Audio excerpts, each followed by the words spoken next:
All right, so I'm gonna read that. So, yeah, just tell me the background story. Let me know. You know what I mean? So I'm from Yearn. Grew up in a 2-parent home. Me and my sister, brother. How did I get into this book? All my life I've always been into doing art and music. for So I always real? had that side of me. Okay, But I never word. really tapped into it. I did played in a band, played saxophone. I was in the art club and everything.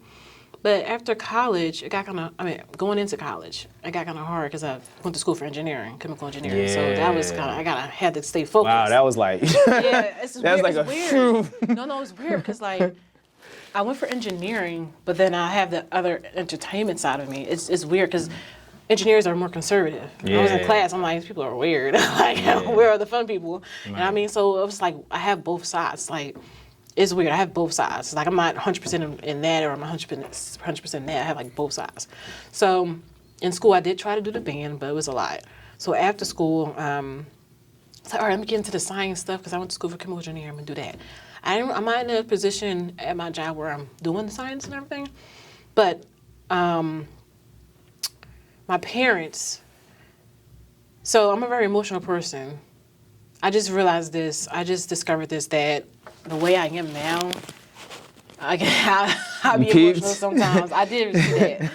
I'm trying to connect it all because just recently I just talked about why I am the way I am, why I don't like being alone, and why I want to be, want to help people. And my friend was trying to help me, like, Tiff, why do you always need to be with somebody? I'm like, I don't know. I don't know. I just like helping people. Yeah. And she was like, you always, get these people that have problems or they fixing, or you want to fix them or you want to help them. I'm like, oh, I never really realized that. And she was like, yeah, you need to work on your self-worth because you feel like you need to be important. You need to be. And I was like, I never really realized that. And I didn't realize that's what I was doing. Right. When you just put it like that, I never seen it like that either. So wow. I'm like, self-worth. Like, I feel cool. Right. I'm a lively person. I like helping, blah, blah. But come to think of it, I am around a lot of people that I want to help. I'm always trying to help people and want them to see me, meaning in want them to make me feel important, make me want, because I'm shy and I don't really I am shy and then I'm outgoing, but I am ultimately shy. So it's like, I want people to see me.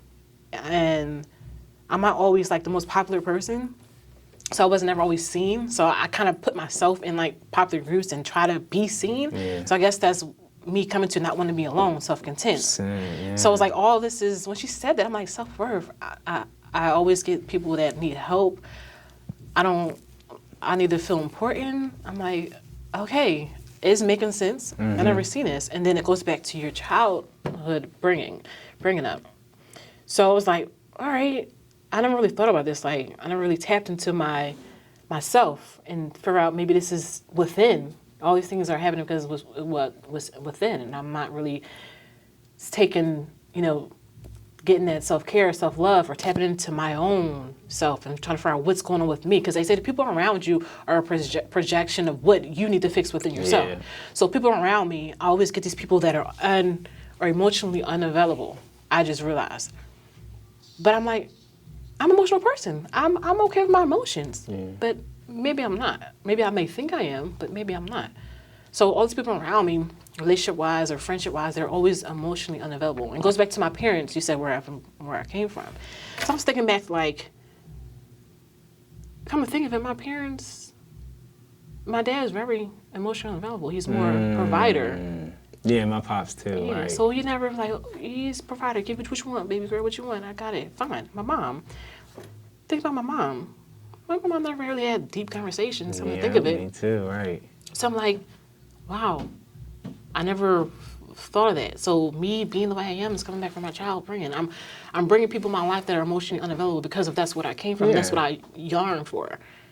And I need to fix that in myself before I can bring the people around me that I really need. Yeah.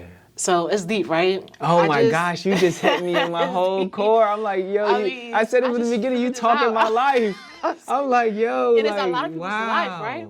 So as I got married, got a daughter, this guy, my husband, I guess, you know, he's not there with me. He's not intellectual person. I didn't realize it until a little situation happened 2 years ago, which brought me to writing this book. You talked about your parents being separated. We are separated now because of a situation that happened, because I kept complaining about him not listening. And that's what I need. He's emotionally unavailable for me, and I need that. I'm looking for that within someone else, and I shouldn't be. And I think because of that, because I didn't realize that in the beginning, that's why we separated. All the situations happened. We separated, which made me go through the separation, which made me go through emotional, mental, and physical abuse. Because I'm looking for something in someone else that I should be looking for in myself. I need to fix within myself. Like I said, people around you is a reflection of something that you need to fix within yourself. So because I went through that, I feel like God is showing me that, giving me this separation from him, because I need the time to work on myself. Going back to my book, trying to look within myself so I can self-improve and take that time out to figure out what it is that I need to fix within myself. And the poems are different experiences that I went through these past couple of years going through that journey, discovery of trying to find myself and trying to improve myself. You know, so I'm still on that journey, but it's just like different experiences in that book that I went through. It's like, I don't want to go through that again. Yeah. I need to fix this because I don't want to go through that. And it's emotional, you know, and it's like, nobody wants to keep going through the same cycle over and over, but you gotta try to break those habits and try to, you know, improve yourself. And the only way to do that is to look within and try to, you know, work on yourself. So that's why my book is called All of Me. It's 5 chapters in it, all about me and all experiences I went through. When people read my book and read my poems, I want them to sit there like, oh, I went through that. I went through that. She went through that too. We can relate. Okay, she went through that. That's crazy. But yet, you wrote a book? What you gonna do next? You know what I mean? You know, I want people to know that you don't have to like stay in what you went through.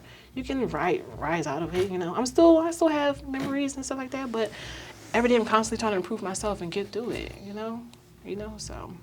No, I appreciate you, yeah, like, because that literally tied it all together, like, what, it did, we need a part 2. Like, that joint just, like, really just had me, like, yo, like, I want to know so much more and talk about so much more, and it's but I know you're on a time frame, so what I like to do at the end of these is, like, have a close-up so that, you know, you can, you know, tell people anything that we missed out on, where to find you, you know, all that, what to look forward to stuff.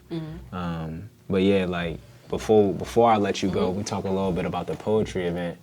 Like, the reason that I have you going on that, John, because I know you said you want to vend, and so I'm more than sure you're going to perform, right? I have not performed yet. I have never performed. Hence the book. I'm hiding behind the book. I told you I'm shy. Well, if anything, I got to at least get you, I'll meet you halfway. We at least get you to, you know, like, talk about the book on stage. Okay. Deal? If I'm feeling it, I might get a book. I won't even say, I'm not one of those throw you in the fire type people. I'm not going to be like, get her to perform. I'm not going to do all of that. If I'm feeling the vibe and I'm like, just elbow I'm around people that like, it's like, you know, this is where I'm supposed to be. I'm feeling it, and I'll open up and I probably. But I know we want to at least get you up there so people can see the book. No problem. Yeah, you talk about it a little bit, but so that's the main thing is, like, we having this poetry event because I wanted to create a poetry event that was useful and memorable, you know what I mean, to say the least, because, you know, like I said, this is my first year going out to gain opportunities, and so, you know, people still ask me, like, yo, man, like, you gotta still keep doing shows. Like, you had them shows, you had the vibes, you have the pull for certain people, like, you gotta, like, keep doing shows. So I started doing this in order to help the people that we mentioned earlier.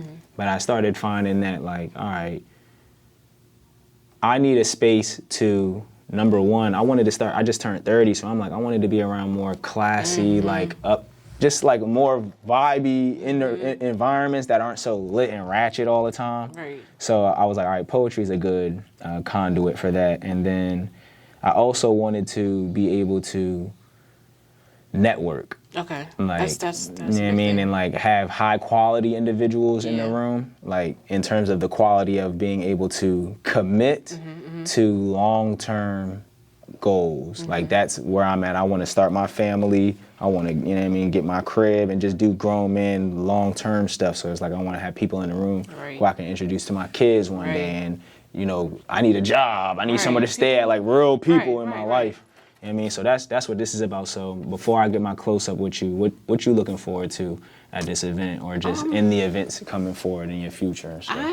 I just want to be around like-minded people, people that's doing the things that I'm doing and that are on the same path as I'm trying to go to, you know? And just, getting to know other people that's doing what I'm doing and just getting out there, you know? I'm going into this new venture and I just want to like be around, you know, being around people that's doing the same thing I'm doing it's enlightening, it's empowering, you know? Wow, they're doing that. I want to do that too. Yeah, how you do that? When's your next event? Like, let me do that. Yeah, people call it the creative scene or being in the mix. That's what everybody calls being it. Being in the mix. That's a good term. You know what I mean? So welcome. I'm just trying to be in the mix. Yeah, just be in the mix.